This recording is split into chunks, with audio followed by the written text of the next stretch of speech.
substance found by a Southwest Arkansas man be part of a government test? Well, that's the question at the heart of a phenomenon called chemtrails, now getting widespread attention. Well, they say the government is dumping chemicals on us to control or manipulate the weather. And they say the unusual-looking jet trails in the sky are actually chemical-laden chemtrails. People say the government is up there in airplanes spraying all kinds of chemicals to change or manipulate the weather, leaving what you see there, and they call that a chemtrail. So what I look at there and I think are contrails, you're telling me are chemtrails? Yes, that a contrail would be dissipated by now. And it's interesting, Dale and Christina, this is of interest not just in this country, but European countries and frankly all over the world. A lot of folks interested in it. Well, Dave, you mentioned that climatologists and others who study the atmosphere believe that they'd be able to surely spot any kind of signs of an ominous plot.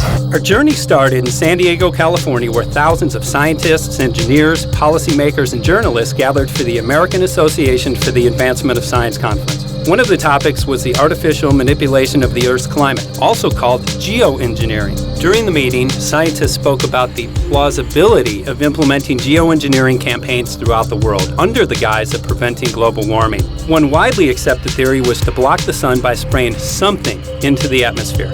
When they were asked about existing aerosol programs, they stated clearly that no such programs have ever been implemented. But strangely, these proposals sounded exactly like what people around the world are claiming is already happening. When I found out that the American Association for the Advancement of Science was going to be held down here and the main body of topics would be on geoengineering, I had to come. I had to be in on this. I had to hear what these top climate change scientists had to say. And that's the other question about chemtrails and whether geoengineering is being deployed right now without our knowledge. I don't have any personal insight into that, other than to say that I've worked in government at pretty high levels in the White House and at state government. I'm personally skeptical of that. But obviously, you never know what you don't know. Chemtrails. On the internet, they are cited as proof of the government creating clouds to combat global warming. They claim the American government, with the secret approval of the national government, is covertly using jet aircraft to spray population centres with aluminium, with barium, and with strontium so as to reduce people's immunity and reduce the global population. I'm always a little bit suspicious because the government doesn't seem that capable to do something on such a large scale. That is not rain, that is not snow. Believe it or not, military aircraft flying through the region is dropping chaff. Small bits of aluminum, sometimes it's made of plastic or even italicized paper products, but it's used as an anti-radar issue, and obviously they're up there practicing. Now, they won't confirm that, but I was in the Marine Corps for many years, and I'll tell you right now, that's what it is. So what happens here, military jets, some come out of Key West Air Force Base, and they move off into the atmosphere, and they drop mylar strips. Some could be a little wider, some are small glass fibers that are coated in aluminum. And what the Air Force does is they take their military jets and they dump these out of the aircraft, they fall into the atmosphere, and some take as much to a day to fall down. This is inevitably military or something going on. The government, the Air Force, you see this kind of a pattern like this, you can rest assured there's something going on. They're actually little bitty magnetic and little bitty strips of, whether it's aluminum. So it's a nuisance to you and I to determine what's real and what's not, but it looks like it is a life-saving operation there from the military. The apparent motive behind this conspiracy theory is one world government. Order, I cannot hear. Mr. Speaker, I want to assure the House that both my ministry and my colleague, the Minister of Health, who have received correspondence on this issue, that this conspiracy theory does not have an iota of truth, and that the trails observed from aircraft simply come from jet engines. Question number 9. Order.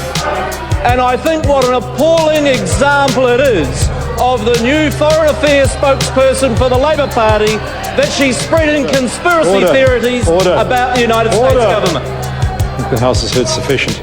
It is called geoengineering, fighting global warming by putting a chemical dust in the atmosphere and reflecting harmful radiation back into space. We take geoengineering to mean deliberate, large-scale intervention in the Earth system. There are a variety of schemes that have been discussed for geoengineering. A classic example is injecting reflecting particles into Earth orbit. Nevertheless, there might be some good reasons to think about alumina. It turns out, first of all, there's been a lot of work on the environmental consequences of alumina in the stratosphere. The big deal really is that alumina has 4 times the volumetric radiative forcing for small particles as does sulfur. And that means you have 4 times less surface area for the same radiative forcing. And this is a much bigger deal. You have roughly 16 times less the coagulation rate, and that's the thing that really drives removal. So you could get away, we think, with much smaller mass fluxes. So that's why we see things like in the use aircraft patent from '89, they talk about aluminum. And that's why we're seeing in the surface water samples aluminum. And here's David Keith saying that aluminum has 4 times the reflective volume surface area. So they'd like us to think that we're talking about sulfur, but here they slipped up and let it out that aluminum is 4 times better to achieving their ends, and it sounds like it's going to be one they don't want us to know the effects of. The little picture is from a nanofabrication study, which shows you can make very high quality, and do this in just a jet in a very simple way, make high quality alumina particles just by spraying aluminum vapor out, which oxidizes. So it's certainly in principle possible to do that, and there's a big literature that's already looked at that. And you could do that by either building new versions of these aircraft or even re-engineering existing aircraft. So there's some ideas of that. So you go to an engineering firm and you want this done. They don't say this is hard or unusual. They say, okay, yes, we could do it. Aerosol geoengineering looks like it is so cheap that the cost is basically not going to be an issue. That means that implementation decisions will be risk-to-risk decisions. The risk of doing it against the risk of not doing it. And it makes the problem of how we govern it fundamentally harder and different and novel. So I've told you that it's cheap to deliver materials to the stratosphere, and I'm convinced that's true. I don't think that will change. But I think the more we do research, the less easy this will look, the more complicated the environmental effects will look. And that's a good thing, because right now it looks too easy. So I think that if we do more research, we're likely to find out that it's harder and more complicated than we thought, and the side effects are harder to manage, and that's a healthy outcome that will make it easier to do the management. Of course, the opposite reaction is possible. It's an empirical question how people will actually react to knowledge about this. Another reaction is to say, if these crazy scientists are so concerned about putting CO2 in the atmosphere, they want to think about these things, then that might actually mean we should be more serious about the risks of CO2 in the atmosphere. And by the way, it's not really a moral hazard, it's more like free riding on our grandkids. And by the way, it's not really a moral hazard, it's more like free riding on our grandkids. Numerous air quality studies, including from CARB, California Air Quality Resource Board, have named submicron-sized particulates as being particularly harmful for human respiration. Through all the discussions today, I have not heard any mention of this fallout, and has this been studied, and also the effects of a highly reactive metal like aluminum on toxifying soils and waters? The question is, what would be the effects of these materials on human health if they came down into the stratosphere, in particular small particles and aluminum? So the collaborators of mine working on the aerosol scheme are actually folks from Carnegie Mellon who focused on human health impacts. And while we haven't published it, that was the very first thing we did, was do the order of magnitude calculation in level pencil and paper, but with an expert on human health impacts about whether there could be an issue. And for aluminum or other particles, there are a lot of toxicological things that need to get looked at seriously. But if you're just thinking about the sheer number of particles and the human health impact of small particles, the answer is, well, we haven't published it. That was the first thing we looked at with some of the leading experts who do epidemiological research on human health impacts, and it's not even close to being an issue. To clarify, so 10 megatons of aluminum dumped into the atmosphere would have no human health impact. So let me be more careful here. We're to separate out the toxicological. So the alumina, we've only begun to research and published nothing. The alumina, we've only begun to research and published nothing.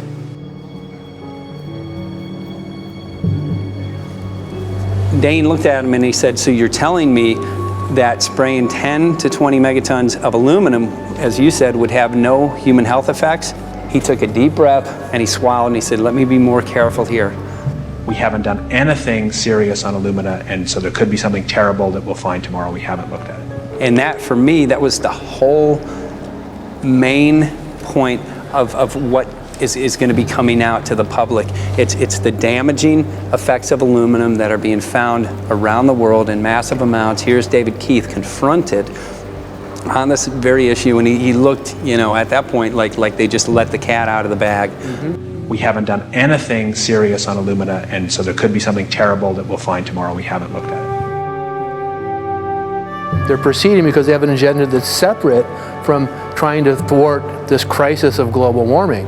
You know, there's obviously several other objectives, whether it's depopulation, control, weapons aspects, communications aspects, all kinds of things, you know, wild cards that we know nothing about. We don't really know, and I'm not going to attempt to speculate on exactly what the agendas are, but we can see clearly the agendas are not benefiting mankind. You know, it's benefiting the agenda of the elite. And so I think the question is, how do you draw the line between some activity that is allowed and doesn't need global governance and activities that do require global governance? Dr. John Holdren has agreed to serve as Assistant to the President for Science and Technology and Director of the White House Office of Science and Technology Policy. I look forward to his wise counsel in the years ahead. My personal opinion is that we have to keep geoengineering on the table. We have to look at it very carefully because we might get desperate enough to want to use it. So what would we do if in year 2040 or 2060 there's a severe climate crisis, say widespread famines or Greenland sliding suddenly into the ocean? That the only plausible way in which we could start the Earth cooling this century is to directly intervene in the climate system, say by putting particles in the stratosphere. We do stuff in the stratosphere all the time, of course, and so it's not as though the stratosphere is absolutely pristine. But you don't want to have people going off and doing things that involve large radiative forcings or go on for extended periods, or for that matter provide lots of reactive surfaces that could result in significant ozone destruction. You know, maybe I'm putting a particle into the atmosphere because I'm trying to make money, or maybe I'm putting a particle into the atmosphere because I'm engaging in scientific research and trying to understand cloud physics, or maybe I'm putting this particle into the atmosphere because I'm trying to make it rain locally to seed a cloud and get more snow on our ski slopes. And this obviously raises all kinds of questions. It's hugely risky. It will likely negatively impact some people, but we might find ourselves in a situation where those risks seem worth taking. One of the things that really shocked me was in one of the breakouts they had the benefits of these programs and then the risks. Now the benefits, the one thing that was stated was the just cooling the planet. You know, some of the risks were ozone depletion, droughts in Africa and Asia. I got to tell you, I came away from this experience after listening to these scientists for 4 days of symposiums, really concerned, because it's clear now that they are justifying, rationalizing, and looking to legitimize some really, really horrible impacts, further impacts on our environment. And they're basically formulating the sales strategy and the implementation and oversight strategy and the funding strategy. After San Diego, I was shocked by the programs that had been proposed. I decided to write about it. That night when I finished, I sent the article to an online publication with my email address attached. When I woke up the next morning, my inbox was flooded with responses from around the world. Why? Because I had just broken the story on aluminum in geoengineering models, which I had no clue at the time that very few people knew about. Now this metal, aluminum, is being found in massive quantities way above normal levels all over in rain, in soil, and in snow. After that, the calls started pouring in from people who were desperate for someone to investigate. That was the fuel that started the film. Before we started filming, we had the opportunity to sit down with one of our favorite authors and documentarians, G. Edward Griffin, to find out what he knew about the subject. I'd like to talk for a minute about an issue that's getting more and more attention. That's the issue which scientifically is called stratospheric aerosol geoengineering, also called the chemtrail issue. I'm very aware of the chemtrail versus contrail controversy. As far as I'm concerned, it's an open and shut case. I have been watching the development of jet travel from its very beginning. I used to live near the Los Angeles airport. Remember when the first jets came in and landed. Man, they made a big noise. We never heard a noise like that before. And we used to go down and sit at the end of the runway and watch these jets come in and take off because it was a novel experience. I've been watching jets all my life, and I know about jet contrails. I've watched them. They're vaporized moisture, ice crystals, and they get out there in the atmosphere, and then they effervesce and evaporate and then disappear, and you can see them. The plane moves along, and the little white trail follows right behind it, and usually about 10 or 20 lengths of the plane or thereabouts, and then it's gone. And you can still see them that way, by the way, once in a while. So there goes a contrail. These other things we're talking about are not at all the same phenomena at all. These planes go by, and they billow out this white smoke, and it covers the sky from horizon to horizon. It doesn't dissipate at all. And they crisscross each other. And you see this thing cover the sky and turn it milky, and then people start having trouble breathing, and then you hear stories about the aluminum and barium deposits that they're picking up and the residue. And you put it all together, and I don't see how anybody who's got their eyes open and their mind open can come to any other conclusion but that somebody is spending a lot of money and effort to spray the planet. The question is, why? I have my own theories, but I hope that there will be some good investigative reporters go out there and get us the answer. I know that whenever it's finally discovered, and it will be, the people who are doing it will undoubtedly say, oh, well, we did it for you folks. It's for the greater good of the greater number. It's for the society. It's probably to prevent global warming, or maybe it's to inoculate people against some kind of a dreaded biological attack. We can't go around shooting everybody in the arm, but we can spray them and save their lives. You see how good we are? We're doing it for the benefit of society. I know they're going to, whatever it is, they're going to say it was for your good or mine. Think if we had the ability to steer hurricanes, and the hurricane was going to slam into New Orleans.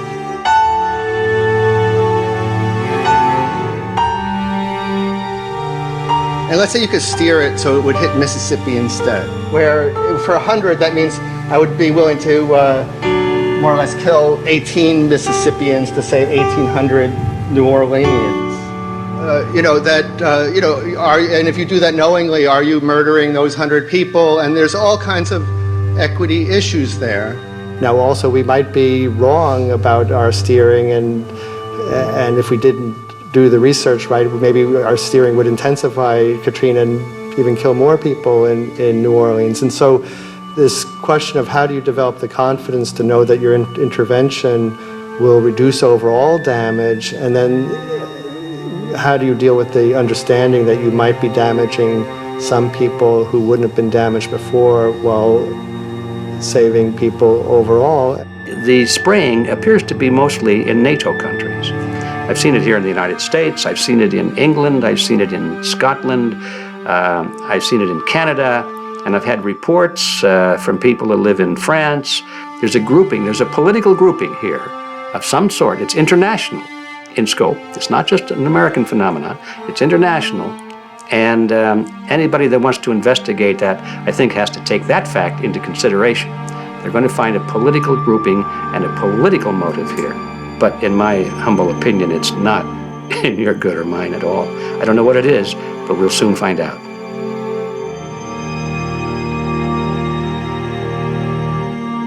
I'm sure that if you follow the old advice, which is follow the money, you'll come to the answer sooner or later. Soon we realized that we all shared the same need to get this information out there, to share with the public, to let people know what is being done. Ed felt so passionately about the issue, he offered to help us. Well, the main thing now, since it looks like the budget is going to be met, is to get it done well. We don't come off the tree knowing any answers at all. Yeah, we're not scientists. We're just asking questions, exactly. And we've got to be very skeptical about the answers. That's it's totally accurate, totally honest. Why can't people see this? They're not hearing it. They don't know that the facts are not being presented to them. We're very lucky, you know that? Look at this opportunity that's been dumped on us. I know. Opportunity. This is going to. Yes. This is going to be a battle, I know that. Challenge and a battle, but I mean, why are we here if it's not for that? We're gonna go to a short break with DJ Foxy. Can't go to get him tomorrow, so it's going to be you for the moment. I'll call him again. So. Sounds good.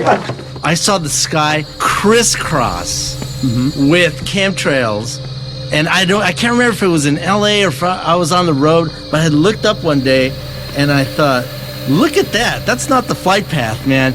That was a grid, a regular grid over the city, and I couldn't believe my eyes. Milky white clouds. And, you know, it all seems very obvious, and now the evidence of what we have on the ground with the aluminum, the barium, strontium, and with what we see in the patents and what the geoengineers say are going to happen, I mean, for the everyday Joe, this is a slam dunk. This is a very delicate moment for the powers that be, because they're taking a covered-up operation like the tropospheric aerosol program, or chemtrails, Project Icarus, whatever, it's had many names over the years, and they're making it overt into a geoengineering scientific shield to deflect sunlight, because global warming's out of hand. So at this very moment, the belly of the beast is right above us with no armor. Whether people believe in chemtrails or not, the geoengineering should be scary enough. And when people learn about geoengineering, chemtrails will then become apparent because they're the same. So you're talking about a global conspiracy here. Geoengineers propose doing this on a global level. Off to Redding, California. Guess this is the second step after the AAAS meeting. We'll see what we find.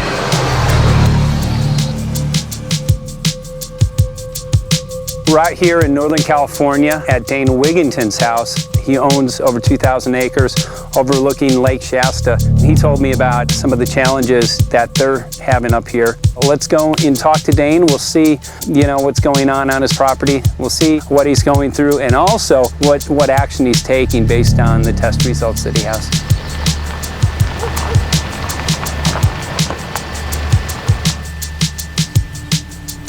As you know, I have a background in the energy fields.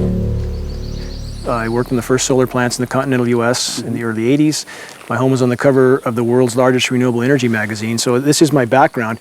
My goal has been to alert the public there is a mountain of toxic material falling on us, period. Before about 5 years ago, our skies were typically blue, and now you see it's covered with lines and haze, and virtually nothing you see on the horizon, nothing you see in the sky above us is a natural cloud. I mean, it is virtually all the remnants of these aircraft lines that you see fanning out, spreading into clouds, artificial clouds, but the sky is a very dirty look to it. There's not the white cloud blue sky that we had only a few years ago, but it looks like there's some sort of massive industrial activity or forest fires burning over there, and we see that typically every night. You see even down to ground level, the clarity drops off significantly, and we don't see that except for the days when we have these long lingering trails that spread and cover the whole sky, and on certain days you can see these trails actually dropping vertically like a veil. We assume the particulates are descending, and we have the test to prove that we are being inundated with levels of aluminum and particulates that are literally tens of thousands of times what would already be considered high. So we're not talking about exposure to a slight percentage higher of these toxic materials. We're talking about quantities, for example, off the side of Mount Shasta. If you can pan back, that's a landmark in Northern California, considered to be a pristine water source. Aluminum or snow sample off the side of Mount Shasta tested 61,000 parts per billion.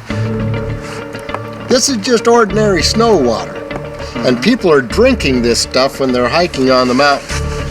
And remember, government action is required at 1,000. This is 61 times over the government limit, and our hikers are drinking this poisonous water on Mount Shasta Mountain itself. Barium, 83. Strontium, 383. So this summer, the people climbing are drinking poison. Basically. I certainly wouldn't want to drink 61,000 micrograms per liter of aluminum. And again, we've already seen in 5 years soil pHs in this area that have escalated 10 to 12 times, and we can prove that conclusively. Well, this is not speculation.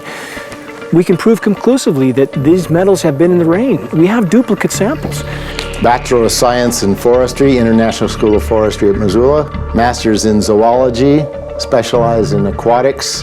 And 35 years with the U.S. Forest Service as a wildlife biologist. And before that, several years with the USDA Soil Conservation Service as a soil conservationist. Also have run the botany programs, range and grazing programs. And I continue that today. Right now I do a lot of master gardener consultation work. When I started this garden back in about 2005 or so, the pH here was 5.5, 5.6. This is the old soil survey of the county. You can look at the page right here.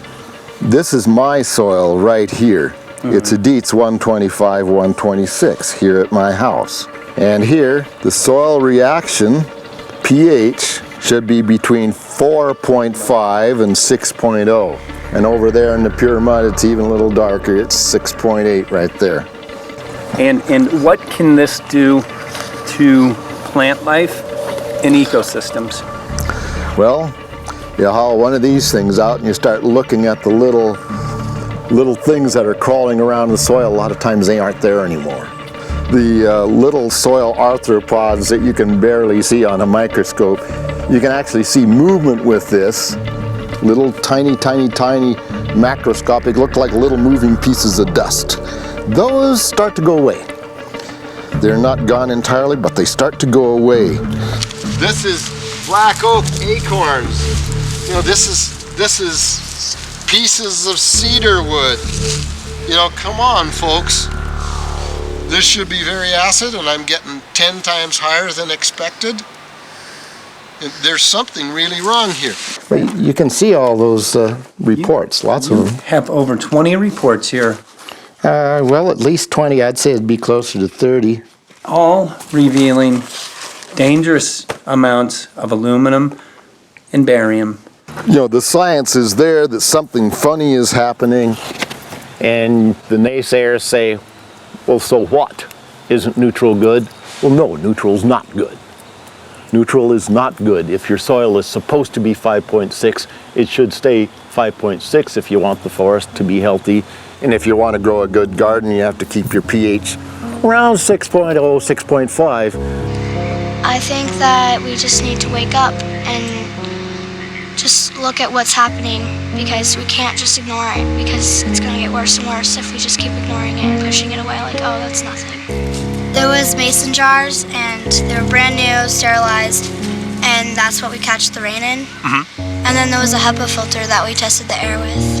Okay, so you caught rain and then you basically filtered air. What did you find? Aluminum and barium.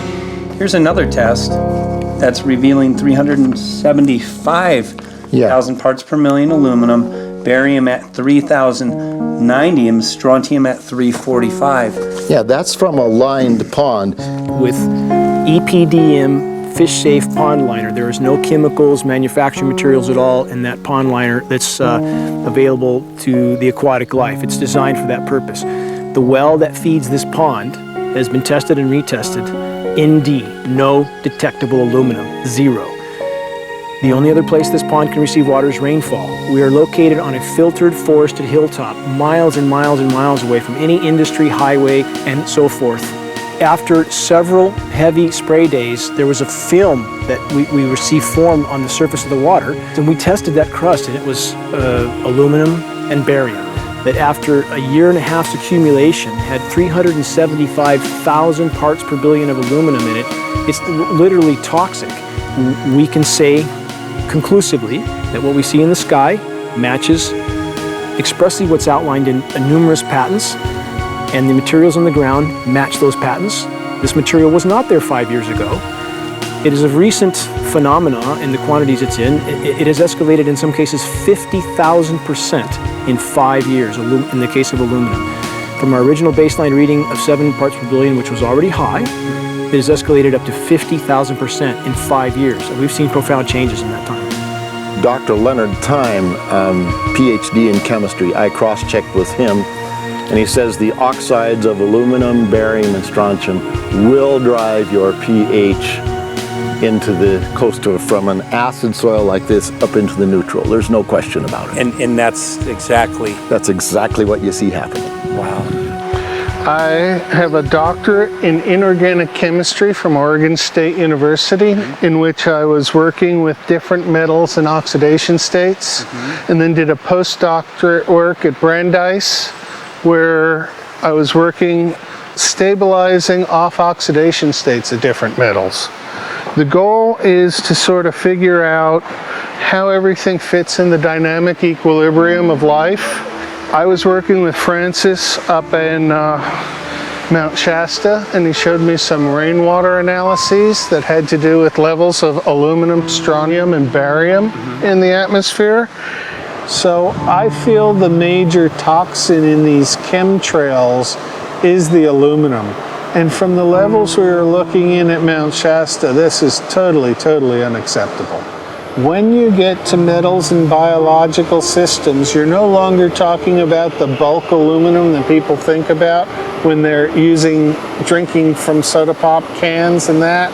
So once it gets to the aluminum oxide stage, it just forms a plaque within your arteries and shuts down life. When you take elements that normally aren't out in the environment and you start putting them in the environment, it raises some serious red flags. Aluminum is a very specific, nasty and biological systems. It takes that site and it never lets go, and it shuts down the site, and that's it. And so as you accumulate aluminum over time, it causes major neurological damage because it ends up as aluminum oxide that's essentially stuck in place and can't be flushed out by normal systems. At the core of everyone's condition, there's always some level of toxins. And aluminum is known to have cancer-causing effects. The half-life is decades. I think that we should be working on taking more of these toxins out of our environment instead of adding more toxins in. It's very concerning that if we add more toxins to our environment, that will be increasing the rates and risks of cancers. Even one patient is not worth it. So sad that they would consider putting aluminum in our environment to affect something when they could be causing so much more damage. Wherever the material is coming from, it is there. The amount of metal falling on us cannot be disputed. Absolutely, this is not speculation. The amount of metal in the last 4 years, as I said, have increased to a degree of thousands of times, and California Air Quality Resources Board has studied the aerosols from China. These metals are not amongst them. Mike, the reason I've chosen to focus so primarily on this issue is I feel all other issues are secondary. What could be a greater priority than not being able to walk out your door and take in a breath of air without sucking up heavy metals? If our land base is being poisoned, if our waters are being toxified, what will we have left to work with? Whatever we choose to focus our time and energy on, whatever our political beliefs, that this is a common ground for all of us. We must have air that we can breathe that's not full of toxic chemicals and metals. We must have water that's not completely laden with whatever is being emitted from these aircraft. And if people stopped to consider that the atmosphere is as thin as a layer of paint on a basketball, it is an extremely thin layer that allows life to exist on this planet, to simply treat it as a physics lab and experiment with it until it is broken beyond repair is folly of unbelievable proportion. And if people understood that this sort of experimentation not only is going on, but has been going on for a very, very long time. Going back 50 years, there's been countless climate manipulation, weather modification programs that the vast majority of the public is completely unaware of. And if they think that this is not true, that certainly that somehow they would have known if it was occurring, I would ask them to look at things like Agent Orange and the things that governments do because they can, because there's no one to stop them, because they have these huge military machines that want to control everything. And in fact, the government's own document, perhaps you may have seen, it's available to any online, is called Owning the Weather, an expressed goal of our government, and not just our government. He told the Associated Press that the American government has created weather tampering techniques so that the New World Order will be able to starve millions of Americans and to control the rest. There is weather control techniques. Number one, the entire patents on the equipment. Number two, Senator Claiborne Pell's complete statement and story of his own that not only does it exist, but that we even utilize it as far back as the Vietnam War. Well, Murph, We're going to do what we can. let's see what we can do. You got the scientists behind you. The scientists are with you, so at least this scientist is with you. I may not have $1 million budget, but I've got enough to show that something's dreadfully wrong. You got it. All right. So Arizona will be this Monday, the 21st. Senator Johnson up in Show Low. So we're going to be in the car a long time.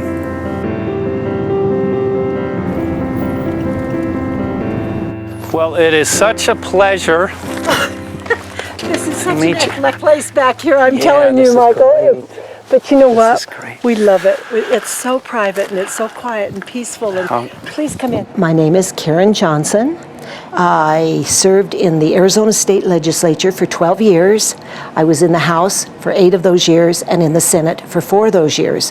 When you see a plane fly overhead, there's a trail that leaves the end of that plane, and it goes from one horizon all the way to the other as the plane flies across, and it begins to filter out and cover more and more of the sky in kind of ripples.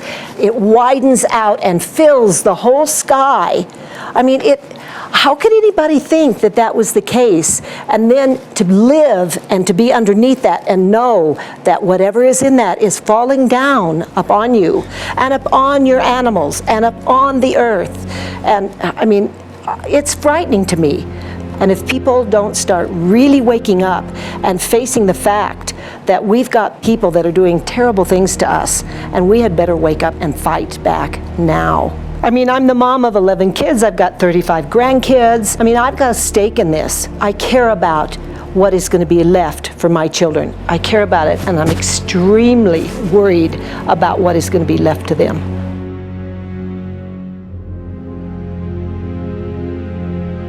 Aluminum is toxic, and we know that it's accumulative, and we know that we're getting more. So we're absorbing it in the air, we're drinking it in our water, so we are accumulating more. So the thought of more aluminum being dispersed in our environment in the way that you mentioned is very frightening to us and very disturbing to us. Those of us who have done any research on this are really quite concerned that we are ill-informed about this issue, and mostly that it's being done. Aluminum is toxic. We know that it is. We can debate as to the amount of toxicity that is going to be disturbing the body, but as far as really accepting the fact that it's accumulative, it's synergistic, then we have to conclude that it's not a good idea to put it in our atmosphere, especially when we know we're getting increased amounts, and especially since we know that the scientific communities around the world are pointing a finger at the heavy metal toxicities, at the toxicities that we're absorbing in the day-to-day food that we eat and the air that we breathe. The concern is off the charts about why is this happening? Why is this being allowed to be sprayed continually all over the United States, all over the world? Who is paying for this? I mean, the incidence of Alzheimer's has just skyrocketed, which evidently has to do with an accumulation of aluminum in the brain cells.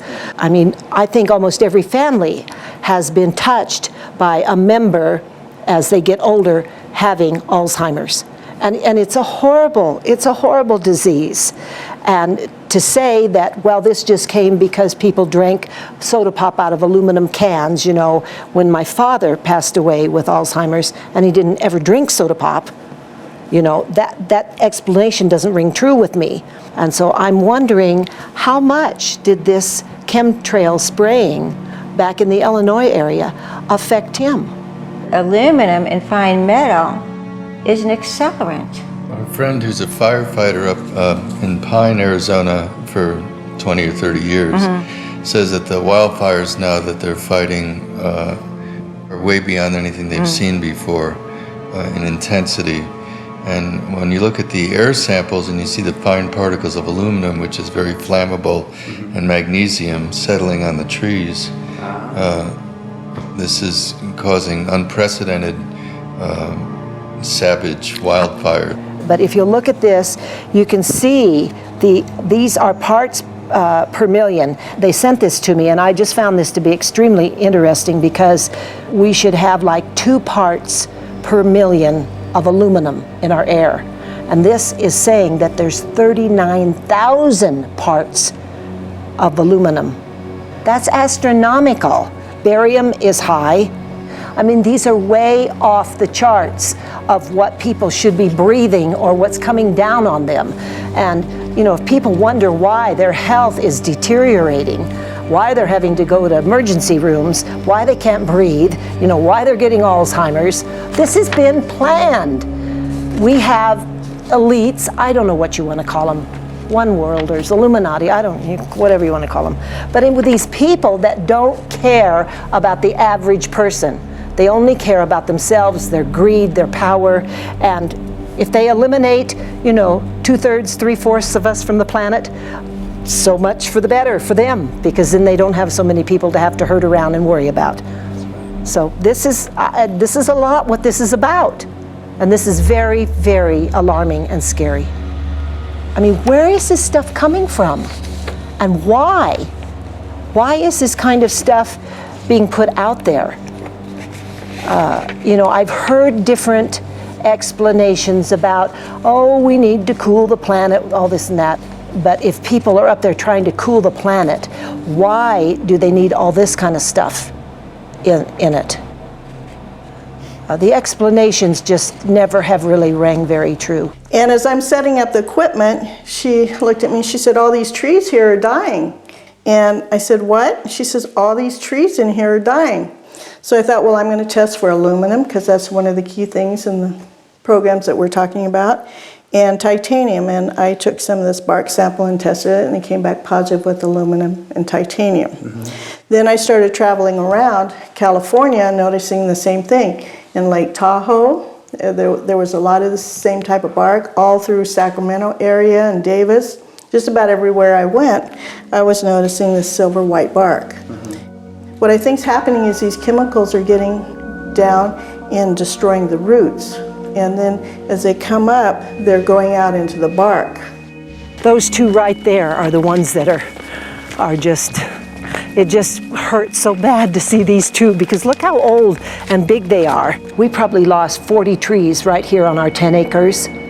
Every week, every other weekend, we'd see another tree that was beginning to die. And I mean, it's just so sad, we just cry. And to think that that might have something to do with it, along with their other explanations, would really, really frost me. Every time you lose a tree, you know, it's not good, it's just sad. And there's another one over here in this little group of trees here. Don't you feel better when you stand up and fight than if you crawl down in a little hole and go to sleep? You know, I mean, my gosh, people, your families are out there, children are out there, your grandchildren. I mean, you've got to do something to help.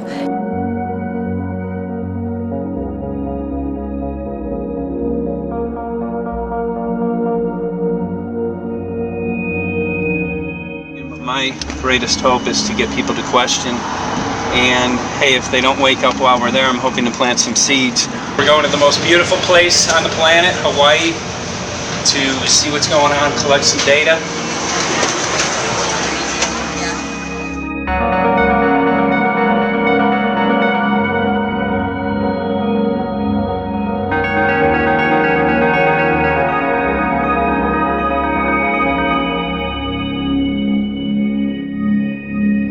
Thank you for having fun with us. Hope you enjoyed the trip. Have a great vacation and welcome home if you're lucky enough to live here. Thank you.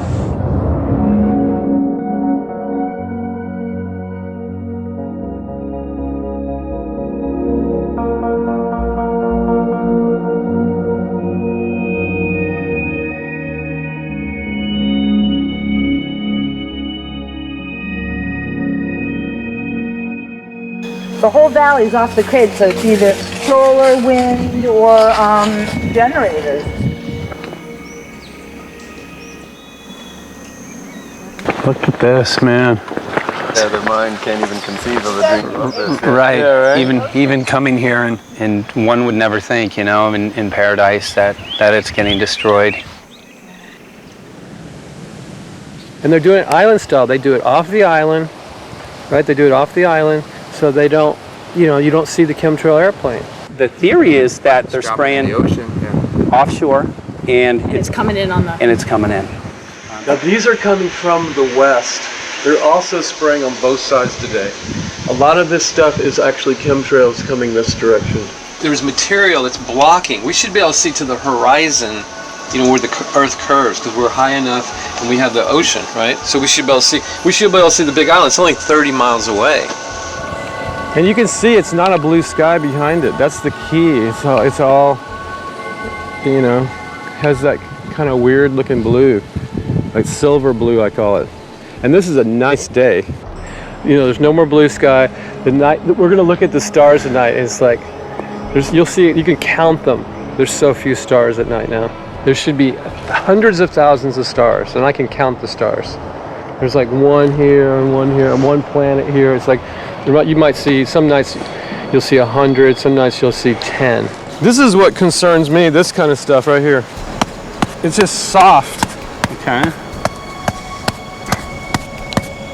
This just comes right off, this bark. That's not natural. For I've seen hundreds of thousands of coconuts, and I've never seen it falling apart like that. Look at this, you guys. I've never seen anything like this. I used to trim trees all the time on the Big Island.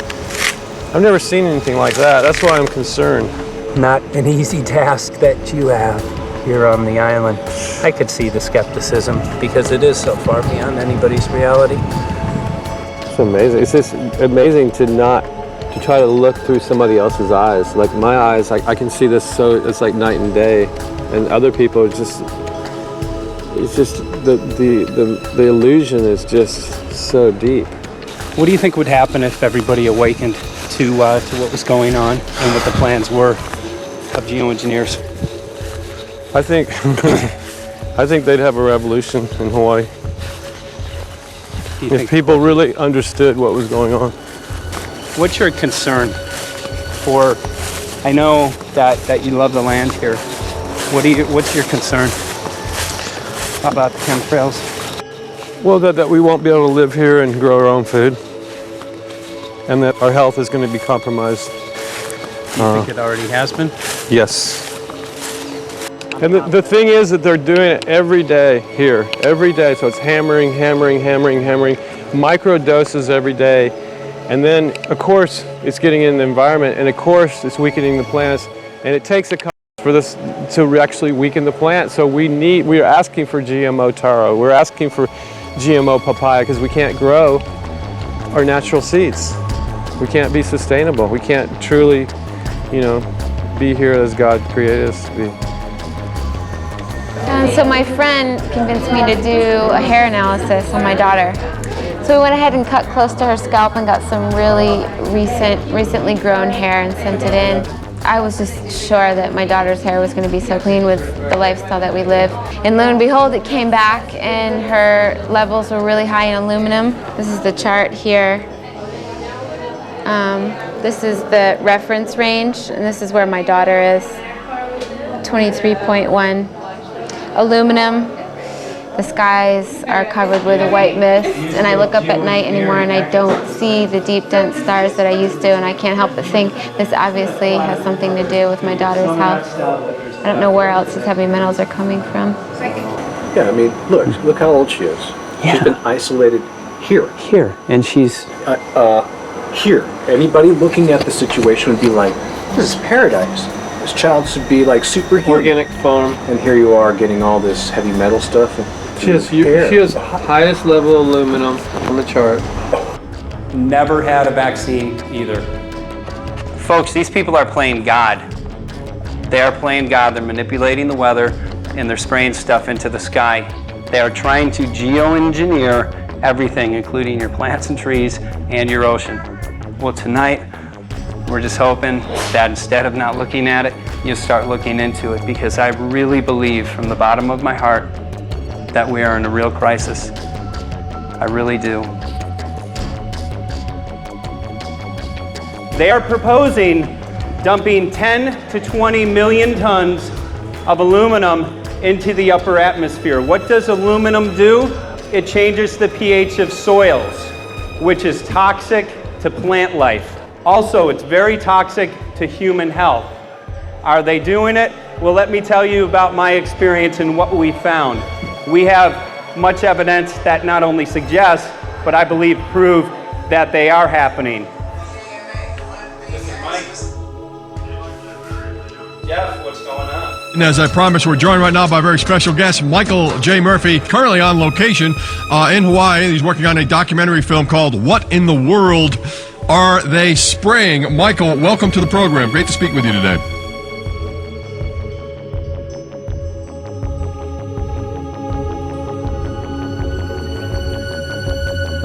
I had a friend who recently, he's always looking at things from a different perspective. He's a bit of a conspiracy theorist, you know, and he says that whenever the president comes to LA, there's no spraying that week. Could you have a better place for an interview? I mean, look. Well, this is being done over our farms and over our things. So basically, they want to eliminate our ability to eat organic food, have clean water. So in some ways, it sounds to me like, and you know, again, it's just a projection, but it sounds to me like this is control. How do we control the masses? Yeah. How can aluminum be good for you in any? And what was the second chemical you mentioned? It's barium. Barium and aluminum. Obviously, those are toxic to everything. To human health. To human health, to farms, to animals, to everything. 61,000 parts per billion. And there should be a government alert at 1,000? At 1,000, people are drinking this. People that climb the mountain, they're drinking that snow. It's poison. Oh my God, that's so disgusting. So that's 60,000 times above regulation. Exactly. 60,000 times above regulation. And I've talked to friends and they're like, well, that's just ice. That's just condensation. And I'm like, you can talk to a second grader. Ice doesn't float in the sky and spread out that way, you know? You're not an expert, but you're a concerned citizen who said, wait a second. Who's actually doing the research. Yeah, you're doing the research, and that's what we need to do as Americans and say, you know what, I want to know what's going on. I want to know what the FDA is doing to my food. I want to know what the government's doing with my air, my water, and the soil. And, you know, it's just great what you're doing. And I just, my kudos to you for bringing light to this subject. Put all of the theories aside, just what geoengineers are proposing and what's being found is scary enough. So we can just address that. And I encourage more people to just step up and ask questions and do what he's doing. So thank you, Michael, very, very much. Aerosol spraying aluminum affects everywhere, and we have a beautiful tropical climate which I believe might be in jeopardy. So we wanted to not only come and bring the message of what people were finding around the world, but encourage people to test for the aluminum, strontium, barium. Essentially, I think it was an effective trip. I saw a lot of people here in Hawaii, in Maui, awakened, not only curious, but willing to look into this deeper, and that's my only hope. This is one of the boldest moves, I think, from Ed Griffin yet. This is the taboo topic that nobody's supposed to talk about, and that is aerosol spraying. Now, we've got tons of documented proof of errant aerosol spraying. It just blows my mind that the whole essence of humanity has always been to look up into the sky and ask why. Though there are no limitation, there's endless space, an endless universe. Now, in the 21st century, we're not allowed to do that. Anyone who looks up and sees the giant grids and the X's in the sky that weren't part of our existence until just a decade or two ago is somehow called a kook. And the people that are the best and biggest proponents for the revolution and for liberty, they don't want you to talk about it because you could discredit them. it seems to be an industry that's being built up to milk the taxpayers by undergoing some kind of a giant global spraying program to make all kinds of money on the project, and they don't seem to care really what effect it has. They're not trying to experiment to see if humans can survive it or anything like that. They just want to get this stuff up. And then we discover, as we're going further down the line, that there are companies generating genetically modified organisms, or seeds, modified seed crops they're being engineered to resist the aluminum in the soil. And a lot of crops won't grow in that. And so now, after they've messed up the soil, all the farmers were going to have to go back and buy seeds that have been genetically engineered to resist the aluminum that have been put into the soil. And all of a sudden, mankind is completely dependent upon these companies like Monsanto and other giant agricultural firms. You can't even grow natural seeds anymore. And we're looking at that. It's a shocking thing. I hope we don't find that that's true. But all the arrows right now are pointing in that direction. We get into cost-benefit analysis here because there's also HARP could be involved in this. Geoengineering, as you guys mentioned, which is documented heavily in Dennis Kucinich's bill, that is the Space Preservation Act, which, by the way, I don't think got through Congress. And then Kay Bailout, as we call her here, Kay Bailey Hutchinson, also put together some legislation in order to qualify geoengineering, which again is supposed to save us all from global warming. But it is cost-benefit analysis because they can benefit on so many different levels. Ed, that's how they do everything, isn't it? That's right. And there's an old adage: if you just follow the dollar, follow the buck, you get to the source of the problem. And it looks to me like there's a tremendously profitable industry being built up right now around this concept of geoengineering or weather modification or reducing global warming and all of these other things that can be sold fairly easily to an unsuspecting public. They all say, oh, well, that's good. We don't want global warming, And so they put up with this, and they don't question, they don't criticize. But behind the scenes, you see a whole industry being built up, which is, as I say, tremendously profitable. And the money for all of that is coming from the taxpayers. And it's a scam is basically what it is. We're just focusing on the one area that is real easy to prove. There's no speculation in the area that we're going into. They definitely are doing this geoengineering. They definitely are talking about it. They're working up formulas for it. They're putting together strategies for it. They've got funding for it. Everything is in place. We don't even have to go into those other areas to make the case. Okay, let them believe that, but at least they must understand that there's no question that they're talking about it and planning to do it. And so shouldn't they be equally alarmed about what they're going to do? If it can be shown that barium and aluminum and some of these other toxic metals are very destructive to the planet and destructive to human health, isn't that enough? How many issues do we need to crank into this? And so, if you're going to kill the planet and kill the population, do we need any other reason to be alarmed? What in the world are they spraying? Thank God people are asking this question. That's all we want. We just want to be able to ask these questions. Our good friend G. Edward Griffin, all these years, Mike Murphy and Paul Wittenberg are doing this great effort with your help. This is a community effort to get people real information. What in the world are they spraying? Any final quick comments before we're out of time? And my only final thought is that we asked the question, what in the world are they spraying? And we now know what it is. And folks, you're not going to like it.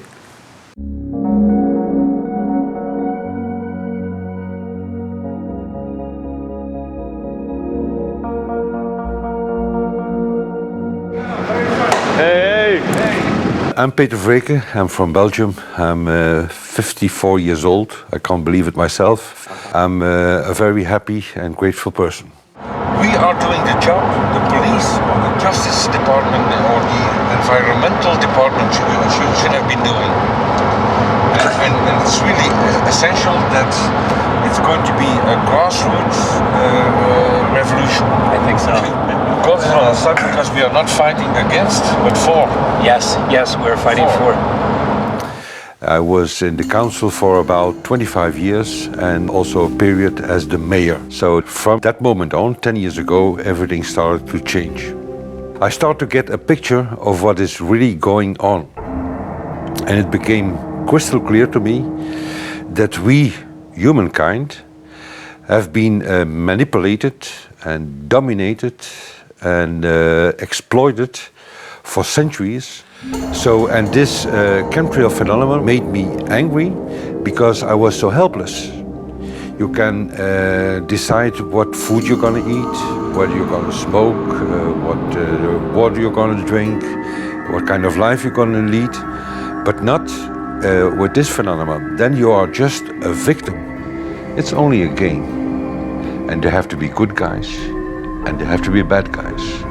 And luckily, we are in the position to be able to play the role of the good guy who has the chance and the opportunity to overcome. 3 days that we shared with them, my heart just dropped because it was such a beautiful way to live and such a peaceful way to live. I left thinking, what's this going to be like in 10 years? Is everything going to be killed off on the property?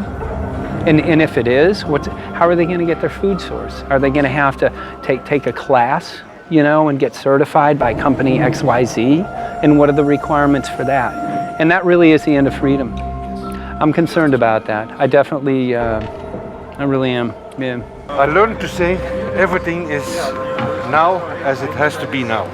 And everything is going to be okay. It's going to be all right. It's going to be okay. Yes. I have this deep feeling that in the end we will prevail because we have the right on our side. The cosmos is helping us. And I have this strong feeling that we are being supported by entities and by forces we can't even imagine.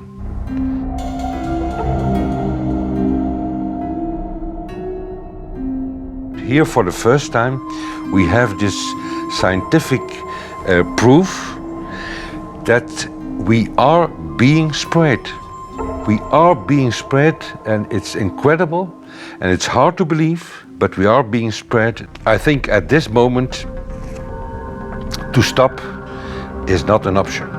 Once you know it and once you have a tool like this and an opportunity like this, that the issue of chemtrails or persistent jet contrails or whatever name you use for it, that this phenomenon is recognized as being real, publicly debated on. In the context of geoengineering, I think it's high noon to bring this to the public. This is what the sky is supposed to look like. These are old paintings. We forgot this, I'm afraid. In the years that I have been a medical research journalist, I have looked at many things, and I found the same three issues in whatever I'm looking at. And that is that we are being dumbed down, we are being made sicker, and we are being made infertile.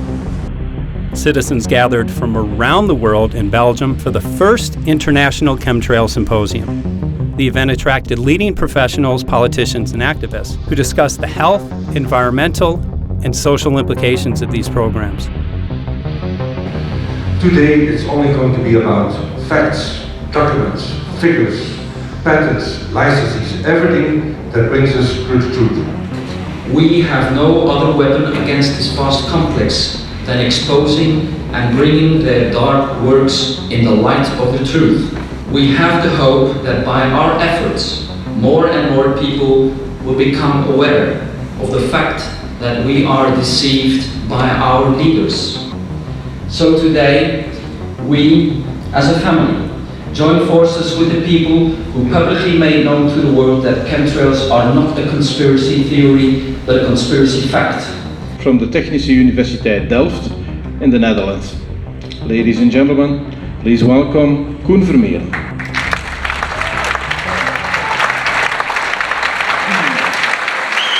Well, I'm Koen Vermeeren. I'm a university professor of Delft University of Technology. Usually people are with their heads to the ground in their own two-dimensional space and they don't look up. But if you do, you see more and more spaces like this. And it worried me too. I have no explanations to our students about these phenomena. And then I studied it myself and I found out that I couldn't give them the answers they wanted, because I think that the phenomenon is not natural. It's not natural what is happening, and the explanations that are given to us are not enough for me. If you look at them from a scientific point of view, the first thing a scientist does is trying to explain something. Because I'm smart and my students are not as smart yet, so I have to give them answers to questions. But if you ask most scientists honestly, they cannot answer all your questions. If people are using climate control over our heads, I want to know about it. I want to know the consequences, I want to know the health impact, I want to know everything. I need, as a teacher in my university, to give answers to my students. And they have good questions. And I don't have the answers, and I want to know. Excellent. And we should discuss this. Ladies and gentlemen, for here you in the auditorium and for all over the world, Michael Murphy.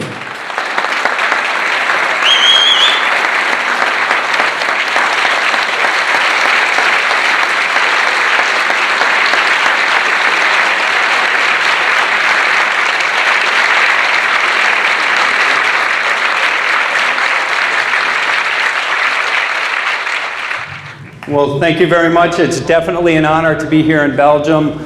The people who are in power control everything. They control the markets, they control us. Now they're even controlling the weather.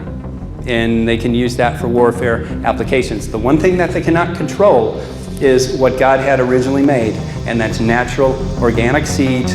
This is called the Hegelian dialect. It's called problem, reaction, solution.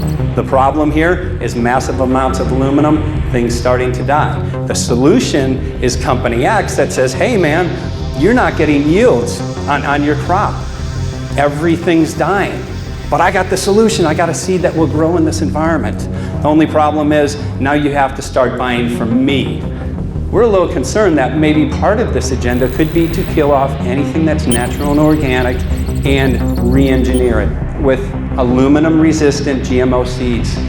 Many may know we just got back from a week of filming in Hawaii, and it was an incredible trip.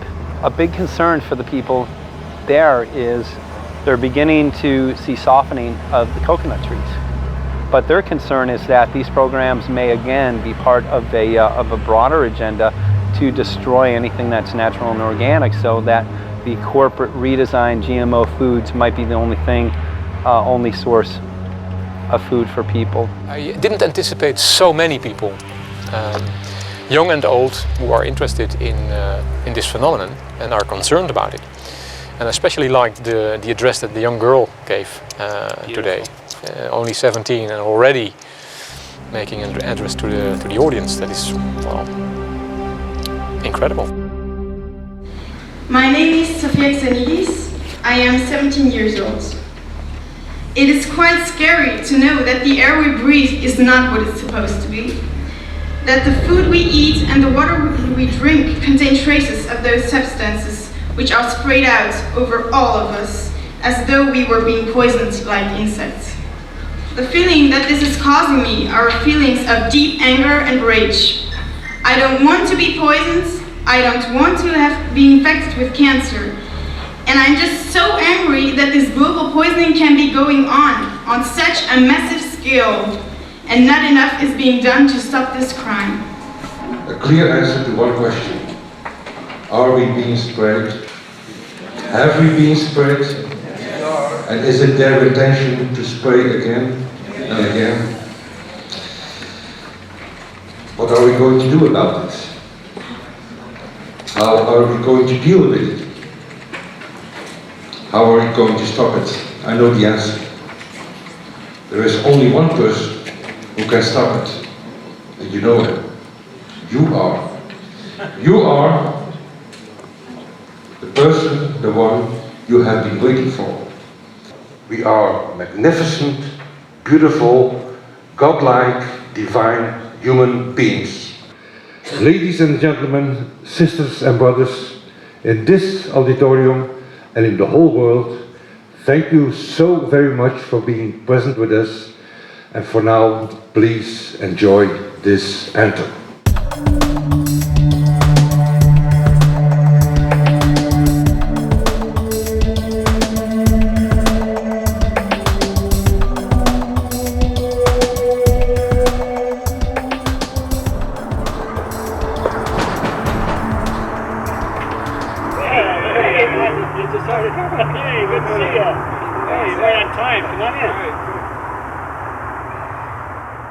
So, anyway, I'm glad that the weather's been good for you fellas so far. Just think if we were doing this in the wintertime, you might, if you're going to Washington, D.C., you might run into snow. Thank God we're not. That's right. You know, it's interesting because of the different weather modification programs. There's something like, I think, right around 32 in the continental U.S. alone going on. So the theory is that geoengineering is in part weather modification. You know, Mike, that's a very good point. There are so many subsets connected with this issue of geoengineering. People are writing to us all the time with information about the connection to global warming, the connection to weather modification. Some people think there's a connection with Morgellons disease.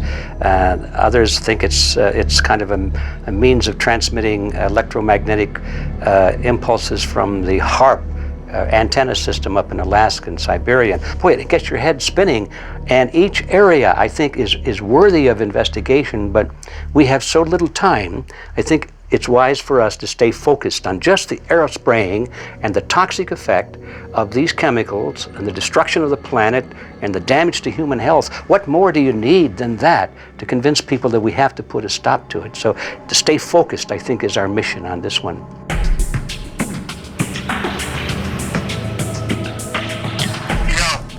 Jeremy, we had an idea. We know that you know the political system real well. Our idea was this: we have a ton of data and information that we've collected throughout our travels, and you know, we really think a good way to end the film would be addressing this to elected officials, some of the senators. So we were wondering this, if you might be able to come and kind of help us out and perhaps show us the way in how to get this done politically. But it sounds like a really good idea, and I'm also going to get to in terms of researching who it is that we should really focus on talking to about this. At the very least, if we could make it impossible for them to claim that they don't know at this point, we can strip away their plausible deniability that they haven't heard of the data that points to geoengineering stratospheric aerosol operation already going on. At the very least, it should be very interesting to go to District of Criminality and put some people on alert. Yeah, you have a lot of enemies in Washington. That's where all the power comes together and the money, you know. So there are people there, I'm sure, that just don't want us to do this job. But I'm glad you're going, and you'll find out.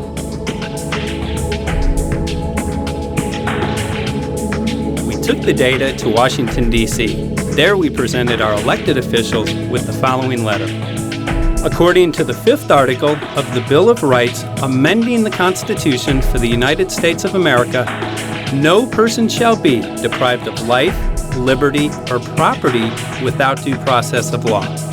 But the daily spraying is depriving all persons living within the United States of life, health, liberty, and integrity of our common and private property without due process of law.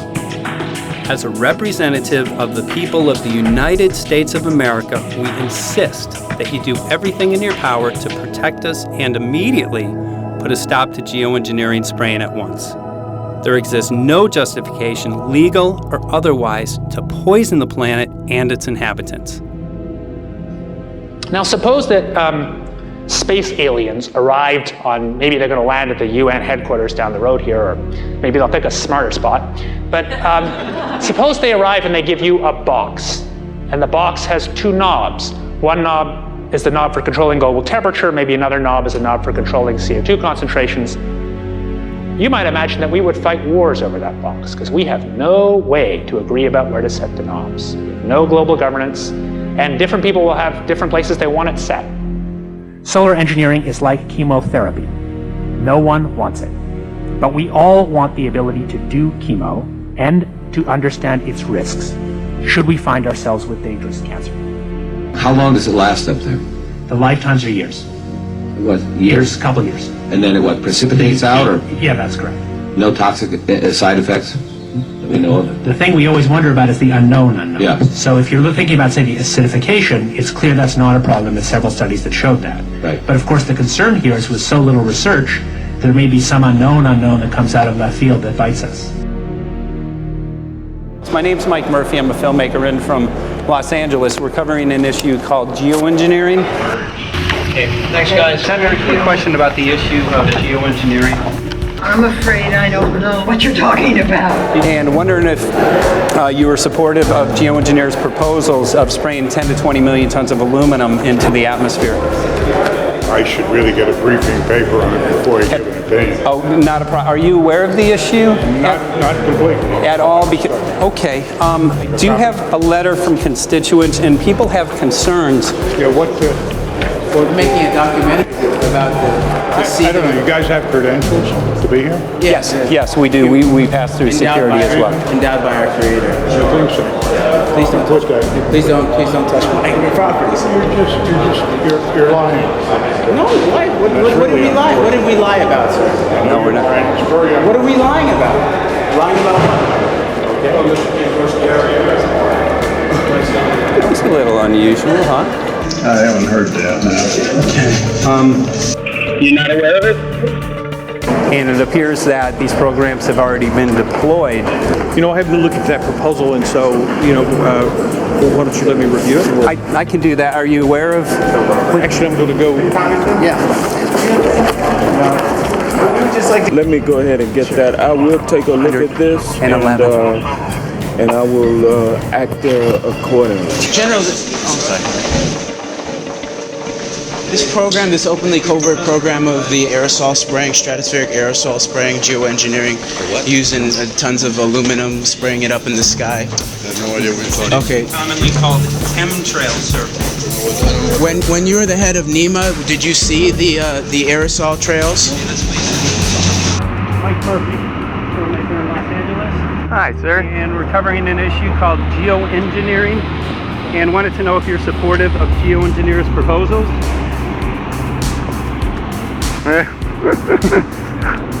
Congressman? Hey, Congressman. I'm wondering if you're supportive of geoengineers' proposals, which is dumping 10 to 20 million tons of aluminum into the atmosphere. I'm familiar with that. Pardon? I'm familiar with the Okay. You make an appointment to my office. I'm not supportive. I haven't looked at it close, so I don't. Have you heard of the issue? Because it's becoming mainstream in public, and there are actually congressional committees which are being formed to talk about these programs. Mm-hmm. Yeah. Well, I think when we drop anything into the atmosphere, we should know prior to the effect of that, right? Yes. And if we don't have the knowledge as to what the effect will be, we shouldn't do it. I think there are 4 different options for thinking about deployment of geoengineering. The first one would be we just ban it. I would argue that one does not want to get too firm a restriction in place on small-scale studies early on because it'll tie the science hands. I think what the science community ought to be trying to do is say, you do small-scale stuff inside this space, and it's a scientific question what that space ought to be. There shouldn't be a lot of oversight and restriction. Congressman? Excuse me. Hi, I'm Mike Murphy from Los Angeles, covering an issue called geoengineering. These guys are running from the geoengineering issue. I wonder why. I'd have to talk to my staff. I don't know what your details on that are. Have anyone made you aware of the issue, or? Sir? Congressman, your committee talked about geoengineering last November. Are you in support of those proposals? I'd love to give you a paper. Geoengineering? You know nothing about the geoengineering issue? Never heard of it. They call it geoengineering, but yeah, I never heard of it. It's nothing I've ever heard anything about. When we looked up in the air today outside of DC, we saw this stuff going on. Quickly, have you heard of geoengineering? No. The proposal is to shoot 10 million tons of metals into the air. This committee, Science and Technology, covered it for the first time. No. No, I've never heard of it. So we were very concerned. How you doing? I'm fine. How you doing? So what? We spoke with Congresswoman Watson's office, and her press secretary, Ms. White, was familiar with Representative Kucinich's Space Preservation Act, which mentioned chemtrails and the weaponization of the atmosphere in space, and then it was pressured to be taken off the bill. Did you see the aerosol spraying going on today over the Capitol? Congressman? Geoengineering carries with it a tremendous range of uncertainties, ethical and political concerns, and the potential for catastrophic environmental side effects.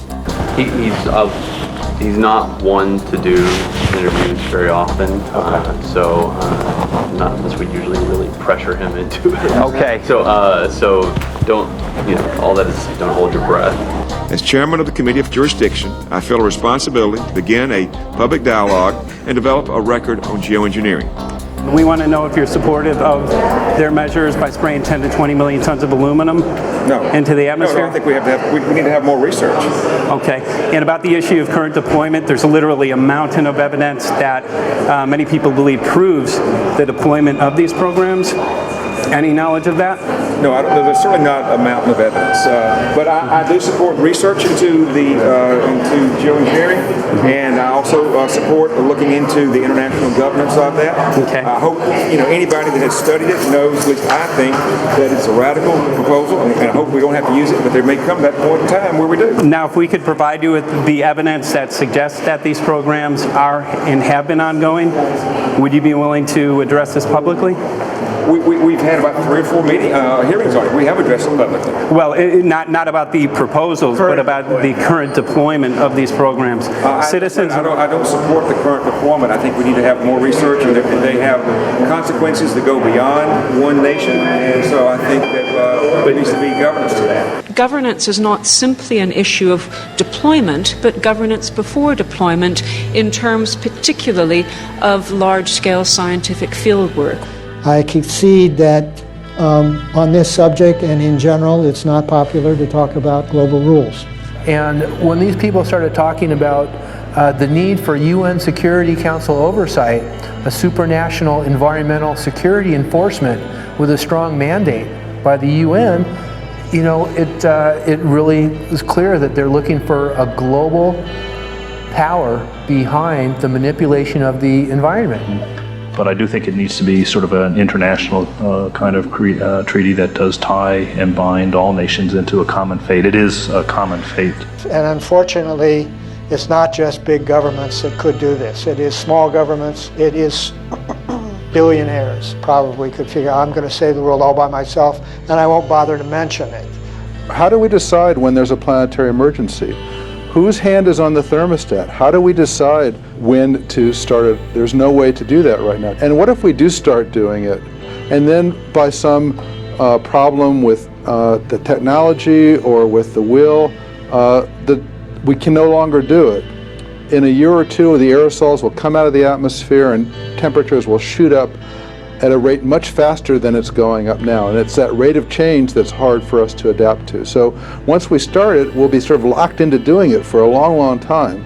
And so with basically no end in sight. Boeing would pursue this to make a profit, right? I mean, there's financial motivation to do this. Let's see. So let me not speak for Boeing. Is that allowed? Okay. Yeah, well, it is what it is. No, but someday, if the U.S. is going to decide to do this stuff, they're going to look to a company who can do it, and you want to be positioned. Boeing would rather get it than Lockheed Martin.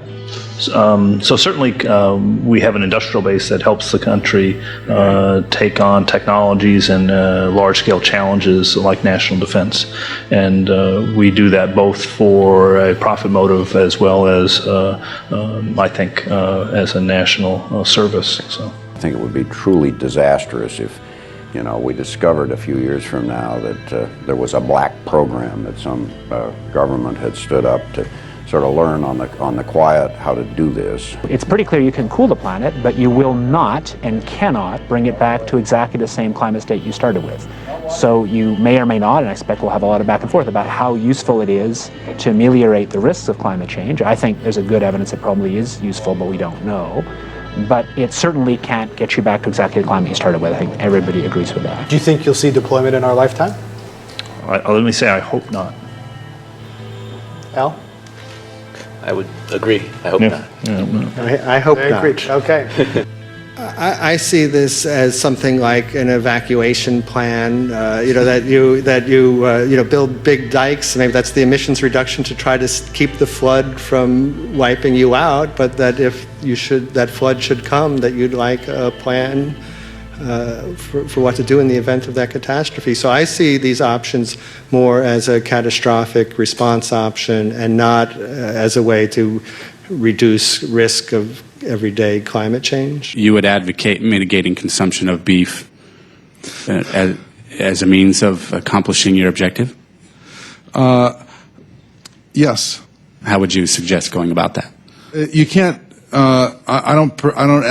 I mean, it's your job to decide what to tax and what not to tax. Obviously, if you wanted people to behave differently, you give them incentives and disincentives for behavior. But I'm sure that's the answer you wanted to hear, Mr. Smith. If only my time had not expired. Thank you, Mr. Chairman.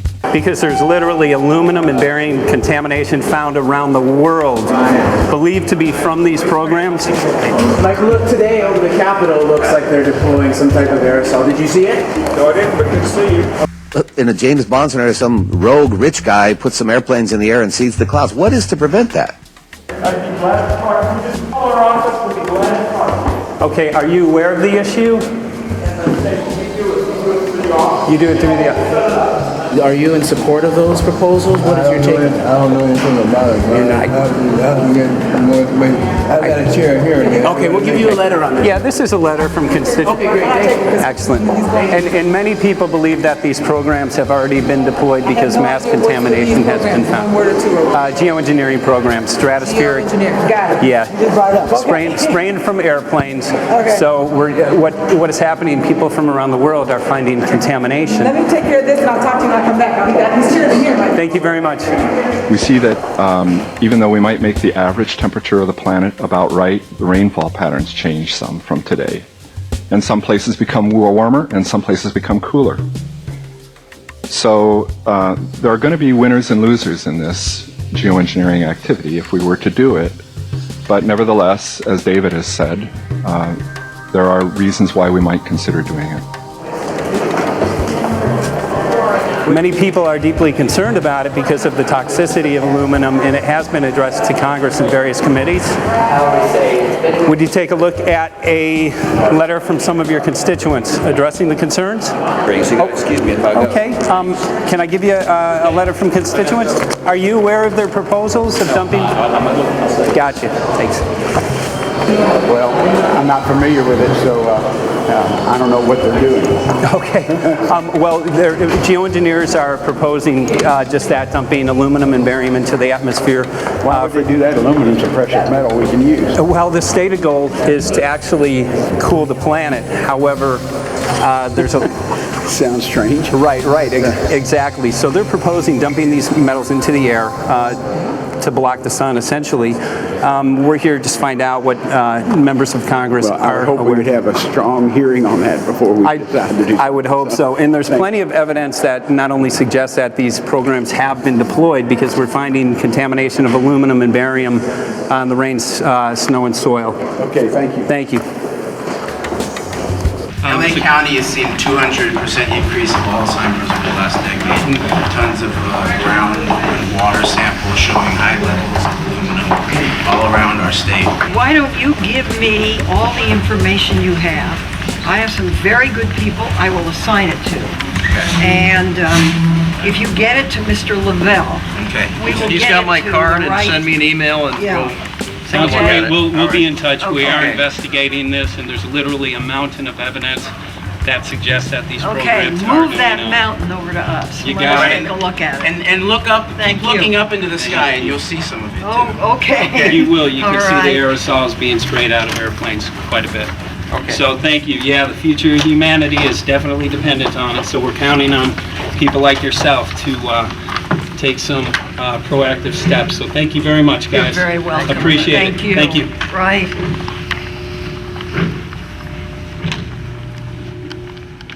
A lot of Congress was running down the hallways to avoid answering any questions, looking for doors in the hallways. So apparently the war is against all of us, and we're all in a hostage crisis. People who took an oath to uphold and defend the Constitution are not only know this is happening, are participating in this. And all of us have a duty to stand up and speak out about it. Why is the water being contaminated? Why is the soil being contaminated? Why are aluminum-related diseases going up? And it's affecting all of us, and thus we all have the duty to stand up and speak out and get educated and stop this. For our own sake, for our children's sake, it is a crucial moment in history right now. The human beings, we need to decide whether to live on our knees while being sprayed and poisoned every day, while being under a continual threat, or whether we are going to stand up and live as free human beings and seek truth, justice, peace, and freedom for all of God's children. So as you can see, we're ending our film here in Washington, D.C. We've made many public officials aware of this. Most of them either denied any knowledge of this, or they simply were unwilling to address the situation with us. So as you can see right behind the White House, we do have aerosols behind us. The spraying has continued. What is the solution? Is the solution here in Washington, D.C.? Clearly, this is one of the solutions, but the solution is not only here, the solution is within you. This issue affects all of us so deeply. So you need to look inside. Please get active, get involved, start spreading the word with growing awareness. About 90% of the population, we believe, is unaware of this issue, which means 90% of the people who normally might do something if they knew are not doing anything because they are unaware. So please look into your heart, use whatever skill you have to get the word out. The future of humanity is dependent upon it.